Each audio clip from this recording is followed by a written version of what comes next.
বেতাগীর, সরিষামুড়ি, কালিকাবাড়ি, বলবনী এলাকার কৃষকেরা রুইতার চর থেকে 109টা মহিষ তারা নিয়ে যায়। নিয়ে যাবার পরে বলে 56টা মহিষ তারা এনেছে, স্বীকার করে। কিন্তু পরবর্তীতে আমরা সেই 109টা মহিষ সেখান থেকে প্রশাসনিক হস্তক্ষেপের মাধ্যমে আমরা উদ্ধার করতে সক্ষম হই।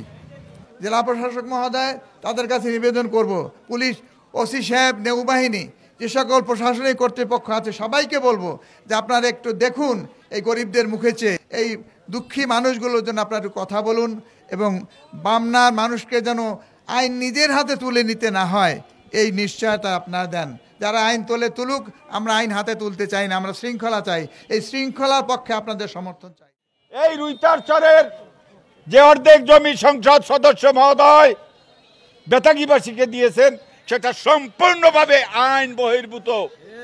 যেহেতু এই নদীর খাড়ি পশ্চিম দিকে এবং পূর্ব দিকে বেতাগীবাসী, অতএব এই চর সম্পূর্ণভাবে বামনাবাসীর। আমি চ্যালেঞ্জ করছি, এখানে একজন নৌবাহিনীর কর্মকর্তা আছেন, প্রয়োজনে তার সাথে আলাপ করে দেখেন যে পৃথিবীর নদীর আইন কি। আগের সংসদ সদস্য মহোদয় তিনি লেখাপড়া জানতেন না, তিনি গণ্ডমূর্খভাবে পরিচয় দিয়ে এই কাজটি করেছেন এবং আমাদের 2টি উপজেলার মানুষের মাঝে খুনাখুনি বাজিয়ে দিয়েছেন। আজকে তারা দিনের পর দিন মানুষ ধরে নিয়ে যায়, তাকে নির্মমভাবে অত্যাচার করে। কিছুদিন পূর্বে এই পূর্ব সহিপুরের একজন লোককে ধরে তারা নির্মমভাবে অত্যাচার করেছে। সেই ফ্যামিলির সেই একজন উপার্জনকারী ব্যক্তিত্ব ছিল, তাকে প্রায় 10 দিনের মতো হসপিটালে থাকতে হয়েছে। কিভাবে তার সংসার চলেছে ওই অত্যাচারীদের কারণে। আজকে আমাদের পূর্ব সহিপুরের লোকজন চরে যেতে ভয় পায় তাদের কারণে, কারণ তারা ডাকাত, তারা জলদস্যু। তাদের কারণে আজকে আমরা নির্ভয়ে তারা চরে যাইতে পারতেছে না। এর থেকে আমরা পরিত্রাণ চাই। প্রশাসনের দৃষ্টি আকর্ষণ করতে আমরা এখানে গরিব কৃষক নিয়ে দাঁড়িয়েছি।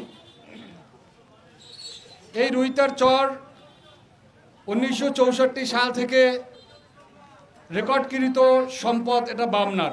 সরিষামুড়ি, বলইবনিয়া, কালিকাবাড়ির কিছু লোকজনের কাছে অবৈধভাবে অবৈধ ক্ষমতা ব্যবহার করে এই রুইতার চরের একটি অংশ তাদেরকে ভোগ দখলের জন্য তাদেরকে দেওয়া হয়।